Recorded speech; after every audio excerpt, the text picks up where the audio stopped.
In the darkness, you are not always alone. From forgotten history to haunted places and the creatures that go bump in the night, we explored the mysteries that live just beyond the porch light and just beyond civilization.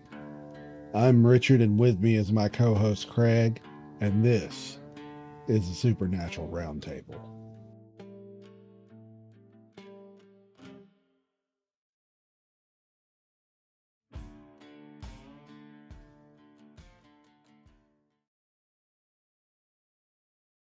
One year ago, we released our first episode. It was called The Origins of Bigfoot. At the time, we weren't trying to prove anything.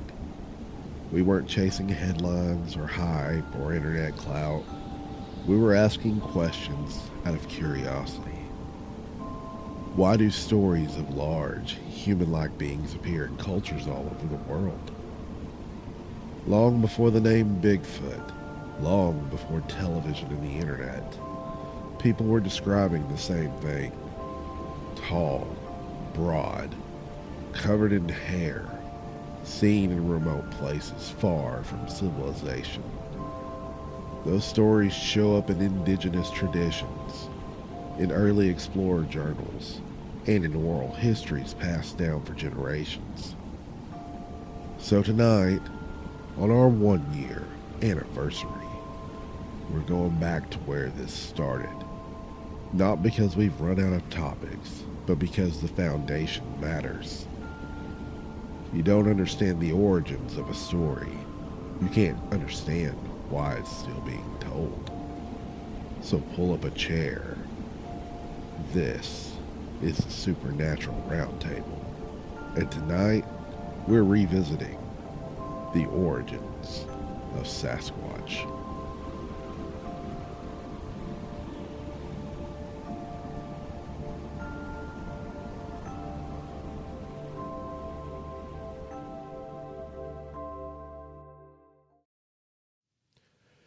Hello and welcome to the Supernatural Roundtable. I'm Richard, and with me, as always, is my co-host Craig. And we are circling back to a topic that really put us on the map and got us down this YouTube rabbit hole, so to speak.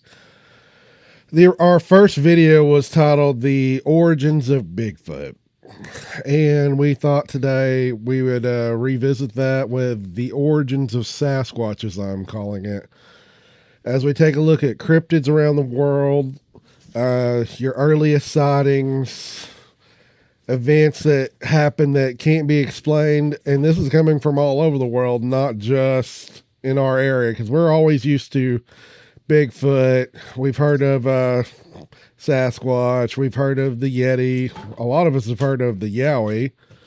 So this is our attempt to broaden those horizons. All right. Well, the Bigfoot lore, it didn't just pop into existence in the 1950s. It evolved over centuries and millennia. It went from myth, folklore to documented encounters. And back in time, these beings they weren't treated as animals. They were considered another kind of people, often dangerous and morally separate. Yeah, that's something I keep coming up in my research. They're not treated as myths or something out of time. They're treated as a known fact of life, which is something you get with Right. pretty much every Native American subculture in the United States, Canada, and Mexico is this kind of creature, and it's still very prevalent in other countries where it's thought of as fact and not like how we do here as it being just a myth. Exactly. And I mean, it's it's in so many different countries.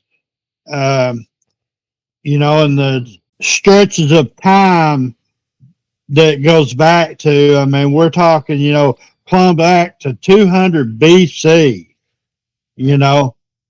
I think actually a little bit, maybe possibly further, but I do know Yeah, that the Chinese had pictures of the Yeren on their pottery. So, Well, I even have, I have a lot of good information, that we'll definitely discuss. Um, but like, Pliny, Pliny the the Elder. elder, Yeah. yeah, first century, he wrote hairy, speechless mountain people, superhuman strength, and they always avoided civilization. Yeah. And that seems to be a pattern, throughout time. Yeah. And places where they are thought of as an everyday fact of life, if you notice, are always the most remote places you can find. Exactly. I mean, of course, around here, you got the Washita National Forest, the Ozarks, you name it. Them, and Alaska and all them places. You've got so many places. A lot. Everybody keeps saying that they don't have any place to go, but there is so many woods and forests still out there. They got plenty of places to hide. Well, not just that. In my research, I've come across here's a subspecies. I think I brought it up in our first our first Origins video, the Barmanu, which is said to inhabit. It's on the borders of Afghanistan and Pakistan, the Hindu Kush region of those, which are insanely rugged places. They are Right. brutally rugged. They're very sparsely populated, and they're an everyday fact of life to these people. And of course, you also have the Almas, which is another one. We'll get all into these different ones, but that the Almas is the Caucasus, which is southern Russia, all through there. Then you have it be called the Almasty in Mongolia. It's through the all-time mountains, all the mountains that people can't find on a world map. Let's just say that, but they're in that Yes. Central Asia kind of area. Right. Right. And the pattern, it's kind of always the same, as far as, how they approach Mm-hmm. people. That pattern has never changed across history. Seems that way, yeah. You know, uh, from stone throwing to vocal intimidation to, you know, you name it. It it always seemed to stay the same. Now, more your violent stuff, that happened, uh, little little bit more into our time, but I'm it's, sure. I'm sure if you go back, there are a lot of violent encounters throughout history. They're just not logged and remembered. yeah, that's true. That's true because they wasn't able to keep a log like that. No, probably not. But anyway, do you got one in particular you want to get into first? Go ahead and start us off, and I'll go from there. All right, I'm going to start us off where I spoke of the Barmanu because no one, you don't hear that word in the United States. We're familiar with Bigfoot, we're familiar with Yeti, we're familiar with all that, but I really went after the ones that you've never really heard of. That was the intention anyway. But the Barmanu, most everything we know about it comes from a researcher named Jordy McGrainer, he devoted his life to searching for this thing in the Hindu Kush region from 87 until his unfortunate murder in 2002.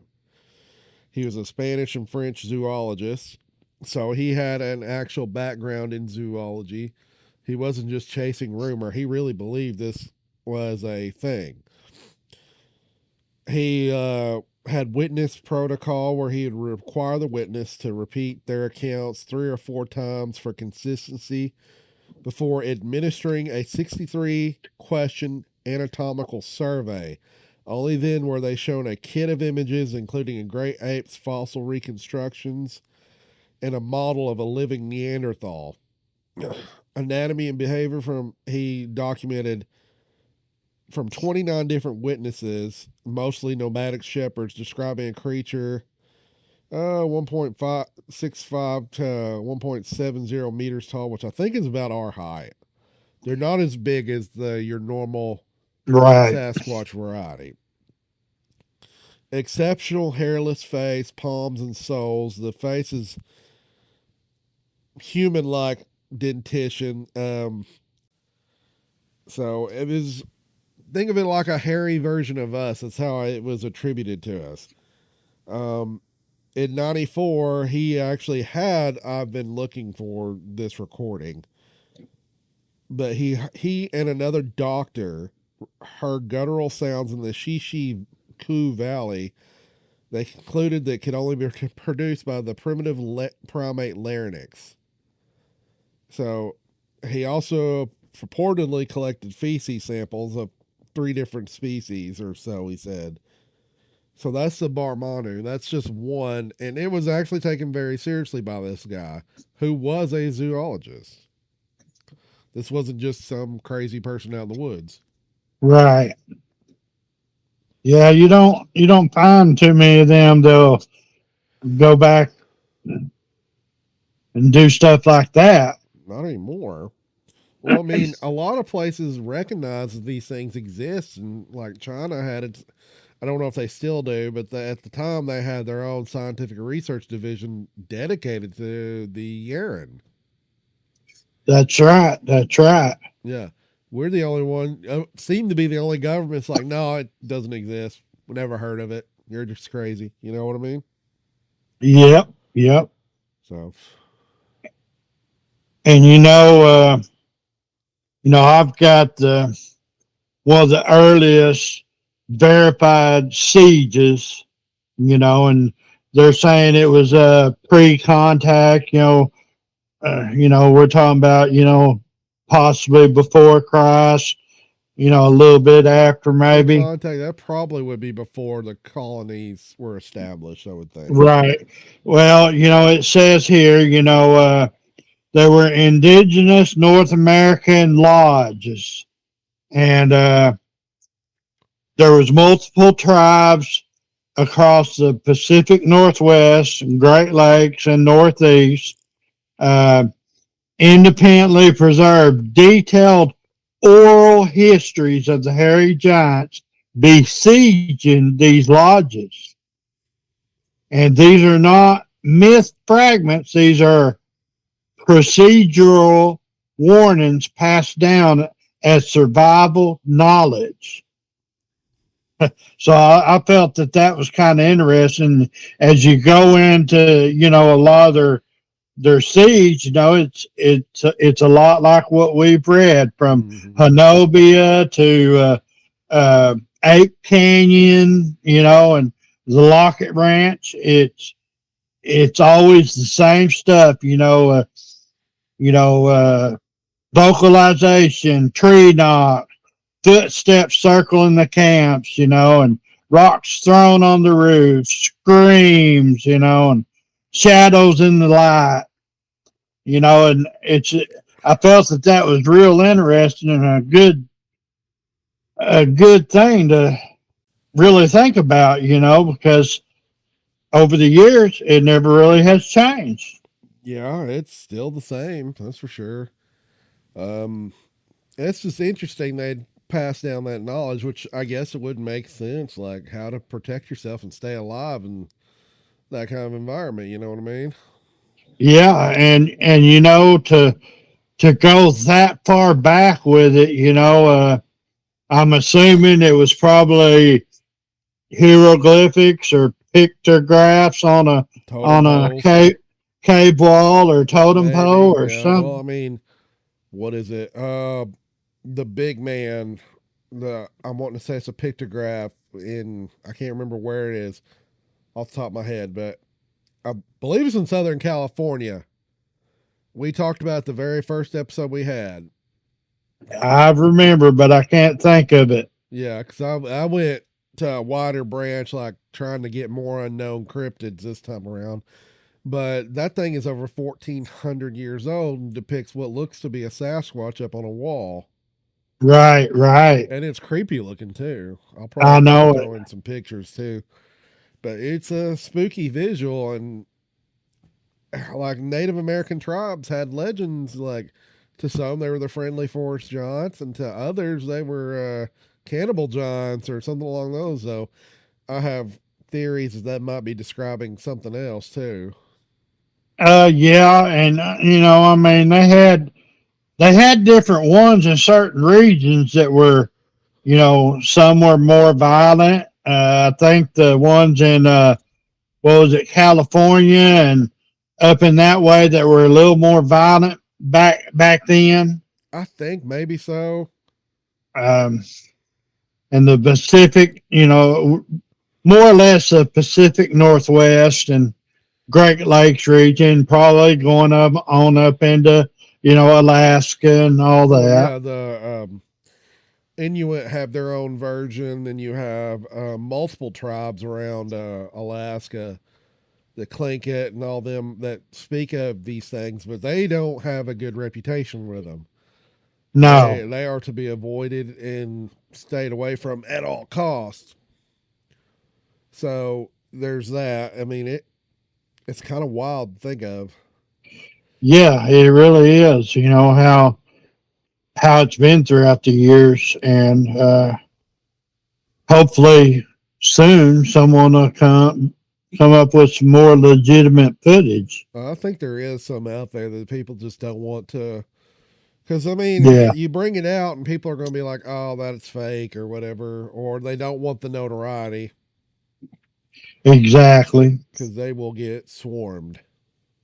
Oh, I know. It's just like look at the Patterson Gimlin film that's been scrutinized for years and years. Yeah, that's. I mean, we're still having arguments over that today. And that's been around since what was that? When was that shot? 67, 60 something? 63? Yeah, in the '60s. Yeah. I mean, think about that. We're still fighting about that, though I don't think there's no way in hell that is a guy in a suit.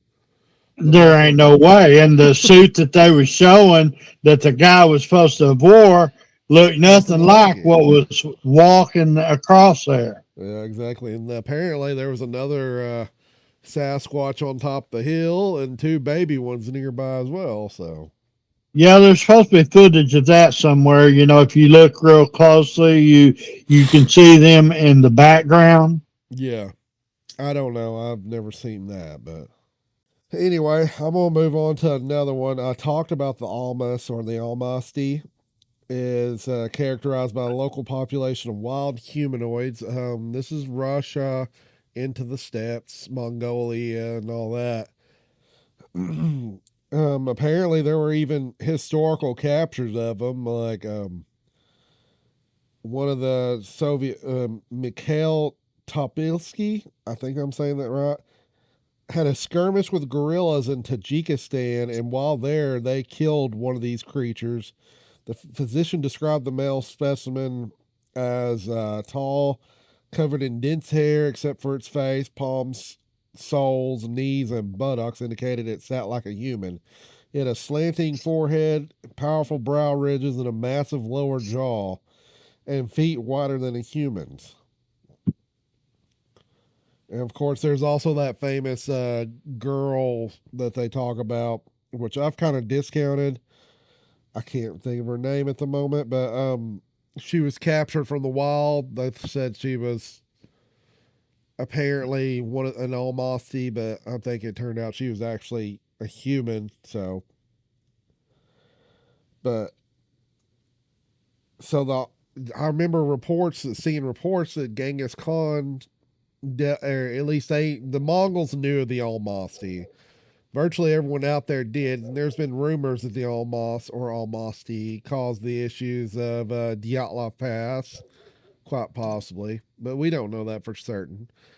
But it's just another one of those crazy cryptids, but they think it's more humanoid than some of the rest of them. There's a very good chance of it being possibly Neanderthal, which would be very strange. There'd be definitely a different take on it because you know they act a lot different. Yeah, they do. And Here's some more accounts. I've got apparently a Red Army detachment under Lieutenant Colonel Vargan captured a dark-haired humanoid that was unable or unwilling to speak, and this was in 1941. Military reportedly shot the creature as a suspected spy. I'm like, of course, Soviet Russia. yeah, of course. Marie Jean Kaufman documented over 500 witness statements from the 1940s into the 1960s. Notable records included a 1944 police encounter where a detachment on horseback cornered an almasti in a cabin. The creature had broken through the cordon running faster than a horse and escaped him. And in 1964, a farmer observed a female that had just given birth to two hairless, rosy skinned newborns in a grass nest. Wow. Yeah. And then another one, VK Leontiev, while camping near the Jermont River, Professor Leontiev caught a brief glimpse of a 1.6 meter tall creature with a wide body and a massive head. 1.6. I wonder what 1.6. I should have looked up what 1.6. 1.6. Yeah. Well, 1 meter's 3 foot. Isn't it though? Yeah, and Um, so no, this is only about 5 feet, but it was yeah, the way he describes it as a very stocky but short, which is strange, but it also that lines up with the hominid Neanderthal theory of what these things could be. possibly. The point of all this is to point out that there are strange hominid cryptid creatures all over the world that either resemble Bigfoot or come close to like the whatever genus it's supposed to be, or at least I think.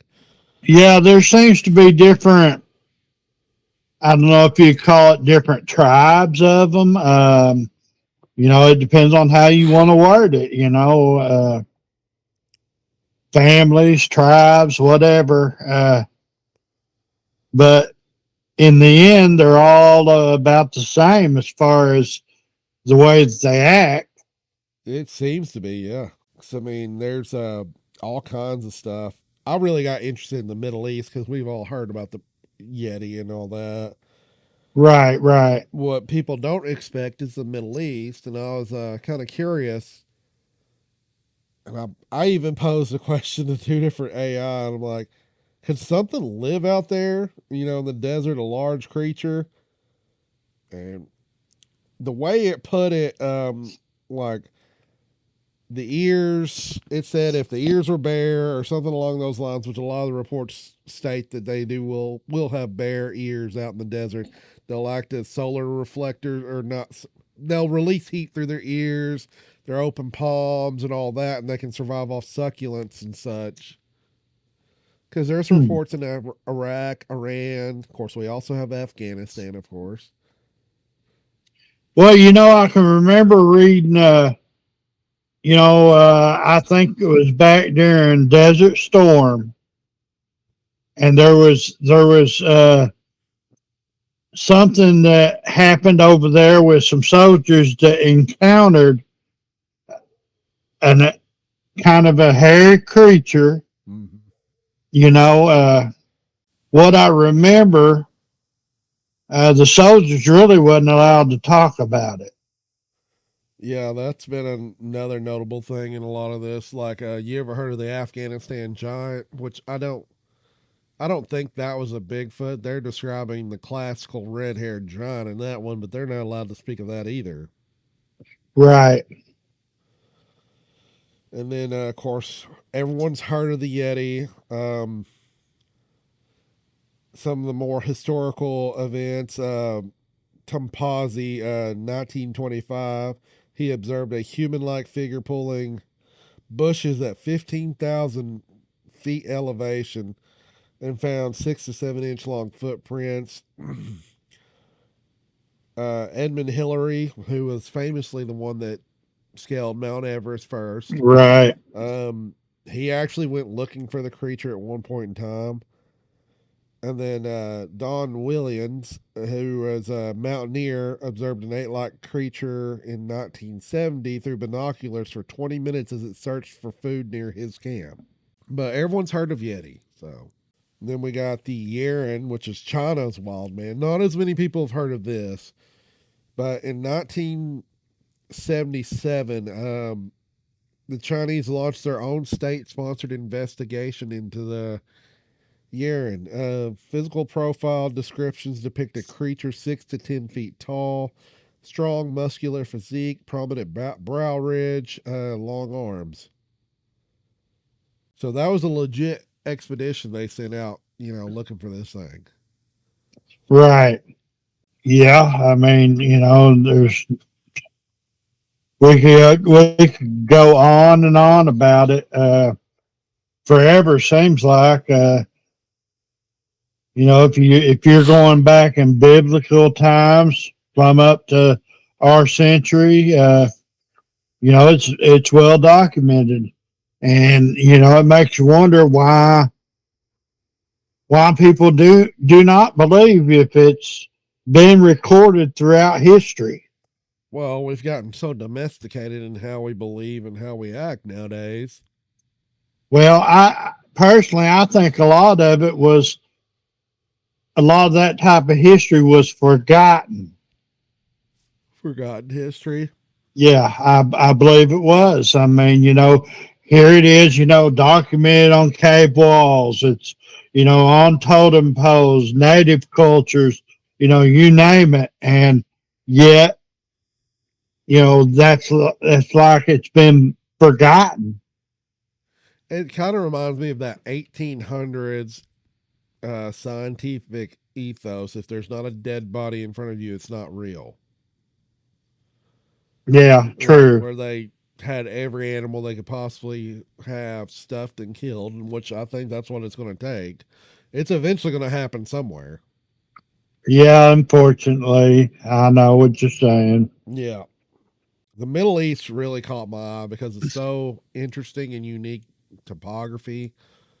The way this desert and arid, it's not a place you would think of as a hangout for a hairy hominid, that's for sure. Right. Modern military accounts from Iraq. There was one called the Giant of Kunar, and I think this might have been Afghanistan, but I could be incorrect. An infantry team leader using a thermal scope spotted a 10 to 12 foot heat signature that moved with a gliding speed at odds with its relaxed gait, which that's something we also hear about in Bigfoot reports of them just gliding along almost like they're walking on air. It's like, yeah, it's like they move like no other animal I've ever seen. Yeah. I mean, I've not had the pleasure of seeing one, but let's say drone observers. This come from an Air Force Reaper drone operator. Documented 3 12-foot tall humanoids tending a fire at night. Goats next to them look like small cats. Apparently, they started a fire, which is something I've heard extremely rarely in Bigfoot reports. Very Well, rarely. I think when we did this episode before, I had found some stuff where it said that they, was talking about making fire, but also that they had, weapons like bows and stuff like Yeah, I've that. heard. That's come up in some of my stuff here too. Not so much with the stuff here in the Middle East, but in Africa, that's something I've heard. Yeah, I ain't really, I ain't really heard it, as far as in North America or any place like that. But I've heard of fires and I've heard some weird stuff from Alaska, but then again, everything's kind of strange there in Alaska anyway. Yeah, Alaska. Yeah, that's a whole different nutshell right there. Boy, yeah, they're a whole different animal up there. Yeah, very violent. Yeah, and people go missing like we talked about in our Alaska Triangle episode. That was I'm wanting to say 20,000 people since the 1970s have gone missing in Alaska. Right, right. And that's when you start dipping into the 411. Missing Uh, 411. Yep. yeah, that's kind of a whole different ball game there. That's something we need to dip into one of these days. Yeah, for sure. For sure. Also, like, I don't think all of those people are from Bigfoot. I think it's, if it is, it's a very small percentage, but we are targets of opportunity. And when you are surviving like you have to do up in Alaska, where you depend on food, that is, I mean, you depend on food everywhere. That's kind of a stupid thing to say, Well, where I mean, the you think environment's about it, hostile. a Bigfoot is out there and he's hungry, and all of a sudden he sees uh, you know, little Joe walking by. Guess what? That could Little be. Joe's gonna be dinner. That could be. Yeah, that very well could be. That's my take on it. I mean, I'm not saying you know. Of course, ours down here, from what I've encountered, weren't like that. No, but I think we have a lot more food than they do up there in Alaska. That we have Uh, longer seasons. We don't have near as harsh of a winter. I think that would play into it a lot. yeah, yeah, no doubt about that. And there are some unhealthy obsessions with some of these creatures that I've noticed. I've seen mentioned that the Barmanu has a very unhealthy obsession with human women. Like it'll stalk women closer than it will men. And there's been reports of women being carried off by them. I wonder if that boils down to, you hear of, like a couple of Bigfoot or Sasquatch, whatever, getting into a fight, and then one of them getting thrown out of the family, and they're having to be out on their own. I wonder if maybe that has a little bit to do with it. You think what? Just rogue males or female? Right. It's Rogue males. gotten it's gotten into a fight, got kicked out of their family group, and he has nobody. He's lonely. And he's seeking to start his own family group. Maybe that's a That's that's kind of I a mean dark way to that's a look at it. theory. It is very true. I've got some more incidents here. This is from Iraq. An Australian army officer lased a lanky human-like figure at 1,800 meters away. It was moving around this compound before it ran off. He actually target designated it. Huh. It was that clear for him to see. Wow. Then I had another one. This one's creepy.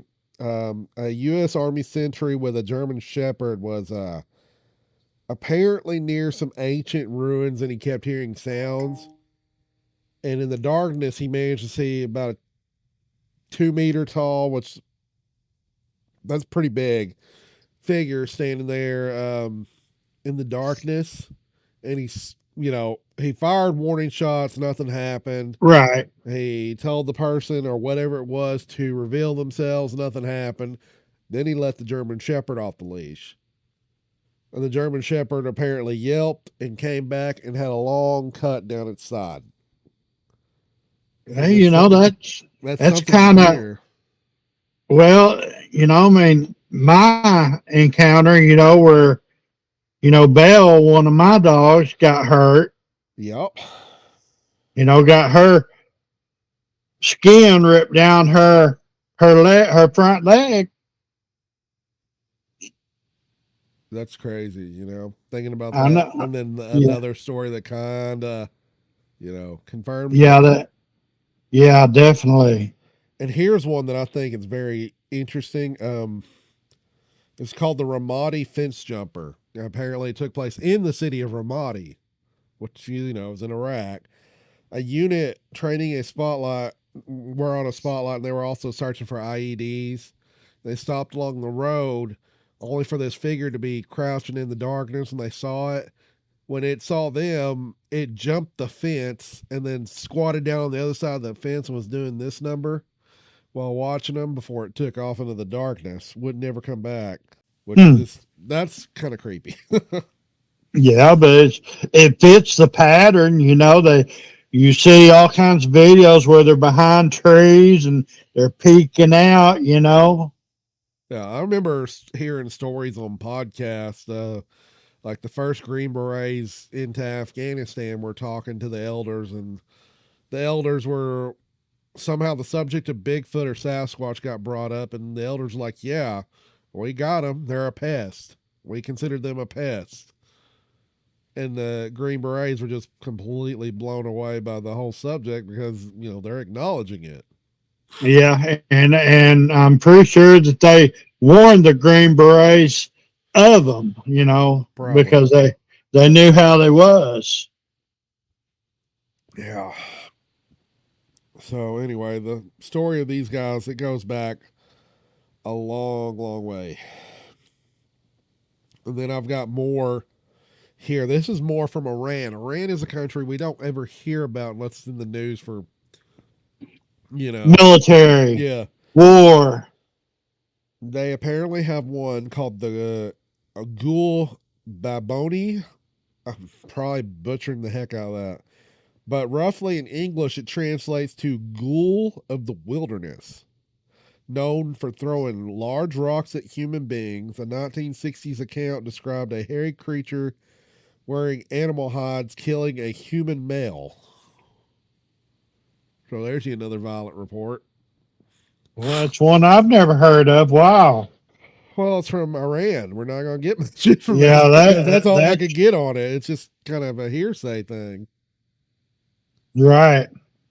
And then there's one called the Ghoul Biavan, which is slightly smaller from the way it sounds. 5 to 6.5 feet tall. It has reddish gray hair, bare face, massive lower jaw. A geologist reported a 1934 sighting of a sleeping specimen along a ridgeline with black soles. There's you another one. Yeah, no doubt about that. Golly. And a lot of them are just, you can't get a lot of it because it comes from such remote regions. Right, right. This is from East Africa, called the Agogwe, which that Gogwe is interesting. Is a biped covered in woolly rust colored hair. In 1927, Cuthbert Burgoyne spied two little brown men walking among baboons in Mozambique. The baboons were apparently not disturbed. Then there is the Otang in South Africa, which located in the Kinsa forest. The Otang stands up to 7 feet tall, also reddish brown hair. Biologist Gareth Patterson personally documented sightings and linked them to local disappearances of a girl whose clothes were found near its footprints. But Wow. I don't have any dates on any of that. I was trying. I've been fighting with for information all day long, and it's been a chore. The aggressive patterns escalated, and they were attacking woodcutters, driving people from the forest, night harassment near villages, damage to home and livestock. The medieval chronicles include repeated wildman incidents, areas abandoned due to fear, creatures attacking after dark, and this, is a proto siege behavior that's repeated aggression over over time. Yeah, and what other story of abandoned settlements does that remind you of? Alaska, Portlock. Oh man, yeah, no doubt about it. And then of course, we don't really know the whole story, of the Lockett Ranch or Hunovia and all them, because With they without actually being there to talk to someone, no. Right, right. We've got reports based on reports, which is unfortunate, which is something we're hoping to rectify, in coming stories that we have. So we'll get into Yeah, that in a bit. we'll get in that. Yes. Yeah. But then you get into some of the other lore, like the indigenous North America. It's same thing. Rock attacks on lodges, screaming outside. Attempts to break into structures, or at least they acted like it. Yeah. Uh, Killing hunters who pursue them. And the elders explicitly warned, if they come once, leave. If they come twice, it's too late. I like That's that. exactly that's exactly what it says. Oh, that's some crazy information right there. Ain't it though? Oh, then I've got more. This is also still from Africa, around Cameroon, and I believe the Congo. There's one called the Kikomba, a man-sized biped with black hair forming a fringe on the head. So, I don't know. I mean, there are gorillas and stuff in these places, correct? I want to say. Well, take the take the one down in Florida, the swamp ape. Yeah. Now, pictures of it reminds you a lot of an orangutan. Yeah. So who knows? Who's to say? You are right on that one. Let's see. Then we have something called the Dadu, a massive 6 to 9 foot tall cryptid from Cameroon with dark gray hair. In 2012, forest workers near Ndongo claimed a giant dodo grabbed one of them, held him in the air to examine him, then dropped him. You wouldn't be examining me long. I'll tell you. Wow. Oh, That's a funny one there. I mean, the guy's lucky. It could have been a lot worse. yeah. And here's another one of the same creature, Navy SEAL Congo sighting.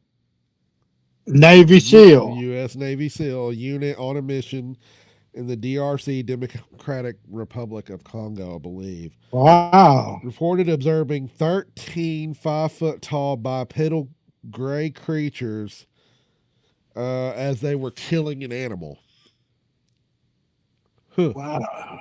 But I couldn't get any more information. That's kind of funny because I think in our interview that Julie did with us, she was talking about, you never hear very many stuff in Africa, But I got Africa, Julie, if you're listening. Yeah, that's right. But well, I think a lot of it is because Africa is just in a good way, or not good, but in a way is so cut off from the rest of the world in a lot of these places like Cameroon, Congo. They are Well, you remote. look at their jungles. Oh my Yeah. gosh, you get lost in there and you ain't coming out. You're in a world of hurt. Yes, yes. And then the political situation in a lot of African countries, I'm just an ignorant American. I don't know the actual political situation, but you see it on the news, like stuff heating up in the Congo, always wars in the Congo. There's always ethnic violence, along Yeah, a tribal lot, lines. lot of rebel armies and Yeah. all that. Yes. So, yeah, it's a wonder why, you can't get people in there, or, you don't get more reports of these things out. And then here, I got curious about South America. Okay. This one is actually from Mexico, I believe. The Maricoxi encountered by I've heard of that one. yeah, encountered by famous explorer Colonel Percy Fawcett in 1914. These bow-wielding ape men were hairy as a dog. Fawcett's party was threatened by a giant who drew back a 6-foot barbed arrow while grunting "ugh, ugh, ugh" at him. That's a bit wild. Then there's also one called the Dee or Day Day, it was known as the Bush Day Day, a 5-foot tall bipedal ape. Mycologist Gary Samuels observed one in Guyana in 1987 that accelerated purposely without breaking its stride. A lot of these are really smaller accounts that I've been trying to get more information. It's just there's not a lot. Well, it's all scattered. Yeah. And, uh, like all the information I got, it was over certain things. There is, here's medieval Europe again that's being brought up again. And their word for Bigfoot or whatever you want to call it is Homo sylvestris. Sylvestris? Yeah, it means man of the woods. It appears in bestiaries and church art, often shown with clubs, half covered or hair covered bodies, and they had a fear of humans.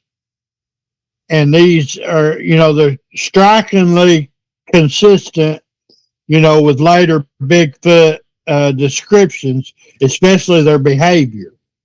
Yeah.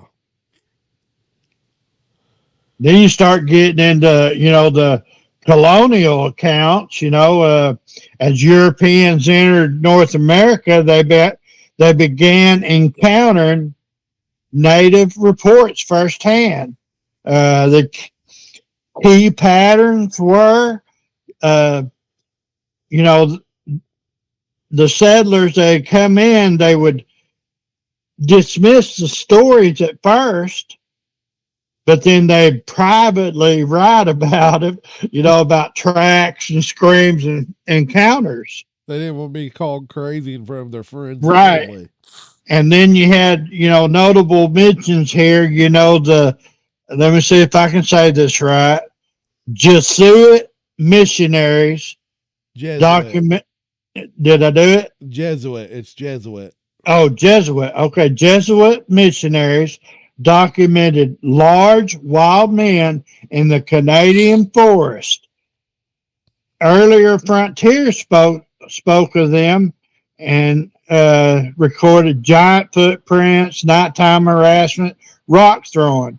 These accounts often stop short of naming the creature, but the behavioral profile is there again. Yeah, it seems to be a theme no matter where you are in the world. Rock throwing, harassment, vocalizations, all of it. Footprints, you name it. Yeah. It's kind of wild to think about. I know it. And a lot of people don't think of South America, though. I mean, I know I already brought up some. There's one called the Usamar, called the Bear Man of the Andes, 5 to 7 feet tall. Geologist Audio L. Pitch discovered 17-inch tracks at 16,000 feet in 1956. And here's one. You talk about old reports. The Giants of Patagonia. I've heard of them. Magellan's Expedition 1520 reported a naked giant whose name, Patagon, derived from the large gaucho skin moccasins worn by the tribes people there, which gave the region the nickname Land of Big Feet.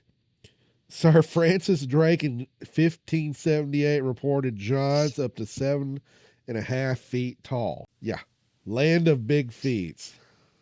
It's a wonder that they didn't go ahead and turn, the term Bigfoot didn't show up back then. Kind of did in a way. In a way, yeah. Of course, we also all know about Australia's giant that is apparently a little more violent. And of course, like Oh, everything in Australia, it's, the Yowie. yeah, the Yowie. Uh, Standing 6 to 12 feet tall, weighing upwards of 1,000 pounds. And this is where it gets weird. Described as aggressive with fangs and talons, because I don't think any other one is reported with fangs and talons. There's also a smaller top standing between 4 to 5 feet tall, depicted in cave art. Common traits include large, flat nose, a wide red mouth, and almost bat-like ears. Well, Australia, the land down under, the land that people forgot, Land every all, land where everything yeah, wants to kill you. yes, I mean, all kinds of little phrases for it. It's who knows what is down there. They're you're very right. They were having reports by Westerners from in the 1700s, 1800s. Henry James McCooey encountered a tailless indigenous ape with reddish fur on his chest on the southwest coast. Bill O'Chee, the former senator, in 1977 reported a 3 meter tall yowie during a school trip to Springbrook. And then there's the what's called the Piper film, which I have not seen because I have not heard of it till now. Bushwalker Steve Piper filmed a shadowy figure in Brindabella Mountains that appears to walk with distinct limp. What year was that? That was 2000, but I ain't never heard of it. That's the first time I've heard of it. Yeah, it's really strange. Yeah, no doubt about that. But anyway, I know a lot of people are going to bring up like the desert ones, like how are they going to survive? Well, you do got succulent shrubs, especially in places like Iran and Iraq that store water. You got large deep rooted trees. Date palms, mesquite use extensive root systems that reach deep groundwater. Yeah, I think something as intelligent as a Bigfoot or Bigfoot kind of archetype would be able to survive just pretty much anywhere you put them. Yeah, I'm kind of curious. Where would they stay? Where would they get their shade from? You know what I mean? There's no telling. I've seen something that thick fur could also be a cooling factor in the desert too. I just don't know. I mean, are they Uh, out actually in the middle of a sandy desert? I doubt it. But are they near the mountains and stuff? Probably. yeah, yeah. I mean, I could see that. I mean, You, the mountain. maybe Go ahead. coming down out of the mountains, and going into the desert for just a little bit. The ghoul of the woodlands. Whatever I said in Iran. The reports of that are in the southern mountains and the northern mountains. It's dry, arid environment, sure, but it's still in the mountains.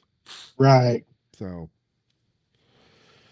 either way, there's this seems to be Bigfoot archetypes all over the world. It's always interesting to kind of go down that rabbit hole and look because I find something new every time I do it. Start looking at Bigfoot like creatures. Yeah, it seems like you do, and like we keep saying, it's always the same pattern listed throughout time. Yeah, the harassment, the rock throwing, wood knocks, vocalizations. You get that in a lot of reports. So Yeah. and pretty much every Bigfoot like creature we've looked into, all the famous Bigfoot creatures here in the States, the Falk Monster, you name it, the Ape Canyon Siege, it's all there. Yeah. Yeah, definitely. So, given all that we've talked about, all the creatures we've talked about, and every behavior we know about them, what do you think? What do you think they are? my opinion and my encounters and everything, I really do think they are flesh and blood. Um, I think they are more like us than anybody really believes. Um, I know there's a lot of theories out there that they are, some say that they are fallen angels, from back in the Nephilim. day. Yeah, yeah, exactly. Fallen angels. I don't know, and some say they're a type of spirit or, you know, uh, a guardian. I do believe, the natives have it right. I think they are like a guardian to them, Right. but still, all in all, they are flesh and blood, just like us. Yeah. It's interesting because I mean we talked about the behavior, and all the behaviors are almost mirror image of each other around the world. And it doesn't seem to matter how far you go back in time. Yeah. And we have reports predate the birth of Christ Exactly. in China, and I know Alexander's expedition into India. He heard of them, from Tibet and all that, and then Romans spoke of them, and people, the Germanic tribes of Europe, spoke of them, and Genghis Khan knew of them. So it's Right. And, I mentioned it earlier in the episode, Pliny the Elder. yeah. I mean, that was, what was that, early European or I want to say Pliny was Roman. might have been, but it was the medieval Not times. quite, but it was getting Yeah. to that point. But yeah, it's just wild that you have all these creatures from all around the world, and I do mean all around the world. Almost the only one that seems to be very strikingly different would be the Yowie with talons and fangs, because the rest of them don't seem to have that. But the harassment and all that stays the same. Right. And you got, everybody thinks the UFO connection, orbs connection. It's hard to say, and I don't believe there's portals. I don't think there's anything like that. I think that, they just have learned to camouflage themselves so well that, they remain unseen until they are ready to be seen. That is true. And also, I'm not going to say those that believe they're from UFOs or connected to the spirit world. I'm not going to discount any of that because, I mean, until we have scientific proof and it is proven and it is true, we just don't know. But Right. And, pers- of course, our little episode that we had at the Dover Lights, we seen the orbs, and then we made some calls and we got an answer, from some whooping yeah, calls. So, who's to say? yeah. Who's to really say? It's so different. But I personally believe they're flesh and blood too. Um, and I wonder because you have the smaller ones like the orang pendak and all that. But there was also a smaller species of Homo sapien too called Homo florensis. I wonder if there ain't a connection Right. there, if there's not a connection between Sasquatch, Bigfoot, or the Almasty, and Neanderthal. I don't know. That is a really good question, because, here in North America, you have, the skunk ape, Yeah, that's in Florida. with, and he's a lot shorter than as you go. north, they seem to get bigger, Yeah, that's true. you know? I don't know. It's just it's strange. You know, I mean, how do you categorize a species that we don't technically know about? And I do think the natives, like we talked about, they knew. They've known better than us because we've lost touch with who we are as a society. We're so technologically inclined now, but we've lost our roots. And some of the stuff that they do, who's to say it's not, a ability they got that they're still in touch with that we aren't anymore. Yeah, I agree with that. Yeah. Um, and who's the I don't know. There's so many different ways that Bigfoot and people, the way that they're thought about, whether it be the angels falling from the sky or whatever, we just I don't think we'll ever know the truth until people have a body. You're up. I think that's what unfortunately it's going to take, and I'm not advocating for it because one, that's going to be dangerous for the person involved, and there's more than likely not going to be there's going to be a family of Bigfoot involved in that. And if I came across another family group or whatever, I don't I don't I'd like to document them, but I don't think I'd let anybody know where they was. Yeah, yeah, I agree. But well, Craig, that's all I got for tonight. Yeah, that's about all I got. Uh, I guess I need to give a shout out to Julie and Mark of Spirited Investigations. They've been doing a really good job, and matter of fact, check out our interview with them, and then vice versa. We kind of traded off there, Yeah, but check out them interviews. I've got to upload that interview. I hadn't done it yet, but I Yeah, will. yeah, and of course, Sean and Crystal, they've renamed their podcast instead of Paranormal Adventures. It's now called Talking Paranormal. So you need to check them out. Yeah, And then I'd like to give a big thanks to Sibylla Irwin of Sketching and Encounters. Um, she interviewed me with my stories, and even did a lot of sketch work and everything, and it looks great, and it should be on YouTube right now. Please check that out. that's pretty good. And And well, we also have some future plans too. yes, Because ever since you went on that episode of Sasquatch theory. Sorry, Miguel.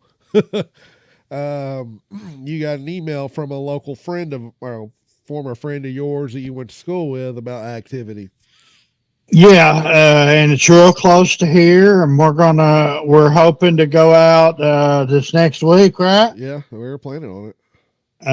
We're hoping to go out this next week to investigate and see if we can find stuff. So we're gonna be doing some filming out in the woods. Yeah, for once. So that's gonna be a lot different. Yeah.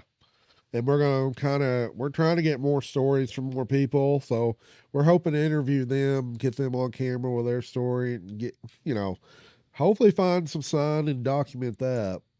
And I want to give a big thanks to all of our fans and to all of our subscribers and everybody that's made all this possible. Yeah. Um, we've been growing with leaps and bounds, and we appreciate everybody. And if you know of anybody you know, tell them to look us up, check us out. And, if you have a story, well, we got our email on our channel, Supernatural Roundtable at gmail.com. gmail.com. Yeah. Yes. And we thank everybody, like and share and subscribe to us and help us grow. And we appreciate y'all. And another thing I forgot to tell you about our new store. We now have merchandise. So look at that link. And if you can see here, see this? That's pretty slick. It's a drinking cup, comes with a metal straw, and then he's holding up our coffee cup. So got some hats and shirt designs too. And got hats, shirts on there. We're hoping to add more as we go along. Check us out. If you want some of our merchandise, feel free to get it. Yep. Appreciate it. Appreciate everybody. Thank you. This is the Supernatural Roundtable, signing off for now. From haunted hollers to shadows in the pines, the strange is never too far from home. Until next time, keep your wits about you, and we'll meet again down the road.